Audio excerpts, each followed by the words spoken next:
అందరికీ నమస్కారం అండి. Welcome back to our channel Samaha creations. ఇక ఈరోజు వీడియో ఏంటి అంటే తిరుమల శనివారాలు పూజ ఎలా చేసుకోవాలని ఇప్పుడు మనం తెలుసుకుందామండి. ఇలా చేసినట్లయితే మీ కష్టాలన్నీ తొలగిపోతాయన్నమాట. వీటిని అందరూ తిరుమల శనివారాలను కూడా అంటూ ఉంటారు. చెన్నైలో చాలా విశేషంగా అయితే జరుపుకుంటూ ఉంటారు. ఇకపోతే మనం అత్యంత శక్తివంతమైన తిరుమల శనివారాలు అయితే రాబోతున్నాయండి. ఈ సంవత్సరంలో ఈ శనివారాలు ఎప్పటి నుంచి ప్రారంభమవబోతున్నాయి, వాటి తేదీలు, అలానే శనివారాల వ్రతాన్ని ఆచరిస్తే మనకు కలిగే ఫలితాలు ఏంటి అనేది ఇప్పుడు మనం ఈ వీడియోతో తెలుసుకుందామండి. దానితో పాటుగా ఈ తిరుమల శనివారాల్లో వెంకటేశ్వర స్వామిని ఎలా పూజించాలి అన్న విషయాల గురించి కూడా ఇప్పుడు మనమైతే తెలుసుకుందామన్నమాట. తిరుమల శనివారాల్లో ముఖ్యంగా పూజించవలసిన దైవం ఆ వెంకటేశ్వర స్వామి. పురటాసి మాసంలో తిరుమల శనివారాలు ప్రారంభమవుతాయి. ఈ మాసం అనేది సెప్టెంబర్ మరియు అక్టోబర్ నెలలో వస్తుంది. ఈ పురటాసి మాసంలోనే కలియుగ దైవమైన ఆ వెంకటేశ్వర స్వామివారు భూమిపైన ఆవిర్భవించారు. కాబట్టి ఈ పురటాసి మాసానికి చాలా ప్రాముఖ్యత ఉంటుంది. ఈ పురటాసి మాసంలో మొత్తం 4 తిరుమల శనివారాలు ఉంటాయి. కాబట్టి ఈ నెలలో వచ్చే ప్రతి శనివారం రోజున వెంకటేశ్వర స్వామిని ఆరాధించడానికి చాలా శక్తివంతమైన రోజులు. ఈ 4 శనివారాల్లో వెంకటేశ్వర స్వామికి పూజలు చేయలేని వాళ్ళు కనీసం ఏదో ఒక తిరుమల శనివారం రోజున వెంకటేశ్వర స్వామిని పూజించడం వల్ల, ఆ ఏడుకొండల స్వామి అనుగ్రహం వల్ల మీ జీవితంలో ఉన్న కష్టాలన్నీ తీరిపోతాయి. ఇక మొదటి తిరుమల శనివారం సెప్టెంబర్ 21వ తేదీన ఏర్పడింది. మొదటి శనివారం చాలా ప్రత్యేకమైనది. ఎందుకంటే ఆ రోజునే సంకటహర చతుర్థి కూడా ఏర్పడింది. కాబట్టి వీలైనంత వరకు మొదటి తిరుమల శనివారం రోజున వెంకటేశ్వర స్వామిని పూజించండి. అలానే రెండవ తిరుమల శనివారం సెప్టెంబర్ 28. ఇక మూడవ తిరుమల శనివారం అక్టోబర్ 3వ తేదీ. ఇక ఈ పురతాసి మాసంలో చివరి 4వ శనివారం అక్టోబర్ 12వ తేదీ అయితే వచ్చిందండి. ఇక ఈ కలియుగ దైవమైన వెంకటేశ్వర స్వామి జన్మించిన ఈ పురటాసి మాసంలో వచ్చే 4 శనివారాలు చాలా ప్రత్యేకమైనవి. అసలు ఈ తిరుమల శనివారాలకు ఎందుకంత ప్రాముఖ్యత ఉంది అంటే, ఒకానొక రోజు ఆ శనిదేవుడు వెంకటేశ్వర స్వామి దగ్గరకు వెళ్ళి ఇలా అంటాడు, స్వామి, భక్తులందరూ మీ అనుగ్రహాన్ని పొందాలంటే మిమ్మల్ని ఎలా పూజించాలో వివరించండి అని శనిదేవుడు ఆ వెంకటేశ్వర స్వామిని అడుగుతాడు.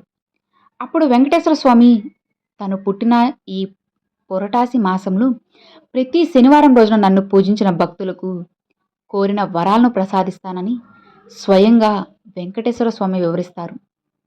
కాబట్టి మీ జీవితంలో ఉన్న కష్టాలన్నీ తీరిపోయి మీ ఇల్లంతా డబ్బుతో నిండిపోవాలంటే ఈ తిరుమల శనివారాల్లో వెంకటేశ్వర స్వామిని పూజించి చూడండి. తప్పకుండా మంచి మార్పును మీరే గమనిస్తారు. ఇక ఈ పురటాసి మాసంలో ప్రతి శనివారం నాడు వెంకటేశ్వర స్వామిని ఎలా పూజించాలో ఇప్పుడు తెలుసుకుందాం. తిరుమల శనివారాల వ్రతాన్ని ఆచరించే వాళ్ళు ప్రతి శనివారం రోజున ఉదయాన్నే నిద్రలేచి తలస్నానం చేయాలి. అది కూడా చన్నీటితో మాత్రమే. ఇలా తలస్నానం చేసేప్పుడు నీటిలో కాస్త పసుపు వేసుకొని చేస్తే చాలా మంచిది. తరువాత ఇల్లంతా శుభ్రం చేసుకొని ఇంట్లో పసుపు నీళ్ళు చల్లుకోవాలి. అలానే ఇంటి గడపలకు పసుపు రాసి కుంకుమ బొట్లు పెట్టుకొని ఇంటి ముందు ముగ్గు వేసి గుమ్మానికి పచ్చని తోరణాలు కట్టుకోవాలి. ఇక శనివారం రోజున మీ ఇంటి గుమ్మం ఎంత అందంగా ఉంటే అంత సంపద మీ ఇంటికి లభిస్తుంది. అలానే మీ పూజ గదిని కూడా శుభ్రపరచుకొని దేవుని పటాలకు గంధం బొట్లు పెట్టుకోవాలి. ఇక వెంకటేశ్వర స్వామి పటాన్ని మాత్రం ప్రత్యేకంగా అలంకరించుకోవాలి. స్వామివారి పటానికి గంధం రాసి కుంకుమ బొట్లు పెట్టుకోవాలి. ఇక స్వామివారి పూజలో తప్పకుండా తులసి ఆకులు ఉండాలి. పూజలో ఉపయోగించే తులసి ఆకులను వివాహమైన ఆడవాళ్లు కోయకూడదు. పురుషులు మాత్రమే పూజకు ఉపయోగించాలి. ఇక వెంకటేశ్వర స్వామి పటాన్ని తులసి మాలతో నిండుగా అలంకరించుకోవాలి. తులసి మాల వేయలేని వాళ్ళు స్వామివారి పటం ముందు కొన్ని తులసి ఆకులనైనా పెట్టుకోండి. ఇంకా మీకు వీలైతే మీ దగ్గర ఉన్న నగలతో స్వామివారి పటాన్ని నిండుగా అలంకరించుకోండి. ఒకవేళ మీరు వేసుకున్న నగలైతే పాలతో శుభ్రం చేసి స్వామివారి పటానికి వేయవచ్చు. ఇక తిరుమల శనివారం వ్రతాన్ని ప్రారంభించే ముందుగా గణపతిని పూజించాలి. కాబట్టి ఒక పసుపు గణపతిని తయారు చేసి తమలపాకు మీద పసుపు గణపతిని ప్రతిష్ఠించుకొని పసుపు గణపతి మీద పసుపు కుంకుమలు, అక్షింతలు, పువ్వులు వేసి గణపతికి నమస్కారం చేసుకొని తిరుమల శనివారం వ్రతాన్ని ఆచరించాలి. ఇక ఈ వ్రతాన్ని ఆచరించే వాళ్ళు పూజలో తప్పకుండా పిండి దీపాలను వెలిగించాలి. బియ్య పిండిలో కొన్ని పాలు పోసి ముద్దలాగా తయారు చేసుకొని 3 పిండి ముద్దలను దీపాల్లాగా తయారు చేసుకొని ఆ పిండి దీపాలకు పసుపు కుంకుమలతో గోవింద నామాలను పెట్టండి. తరువాత ఈ 3 ప్రమిదలను వెంకటేశ్వర స్వామి పటం ముందు పెట్టి నువ్వుల నూనె పోసి ఒక్కో దీపంలో 3 ఒత్తులు వేసి దీపాన్ని వెలిగించాలి. ఇక దీపం వెలిగించిన తరువాత 3 దీపాలకు నమస్కారం చేసుకొని పిండి దీపాలకు పువ్వులు పెట్టండి. ఇక నైవేద్యంగా స్వామివారికి ఇష్టమైన బెల్లం పానకాన్ని నివేదించండి. లేదా చిన్న బెల్లం ముక్కనైనా సరే స్వామివారికి నైవేద్యంగా సమర్పించండి. ఇక ఇంట్లో పూజ చేసేప్పుడు గోవింద నామాలను చదువుకుంటూ శ్రీవారిని పూజించండి. గోవింద నామాలు రాని వాళ్ళు ఓం నమో నారాయణాయ అన్న మంత్రాన్ని జపిస్తూ స్వామివారి పూజ చేయండి.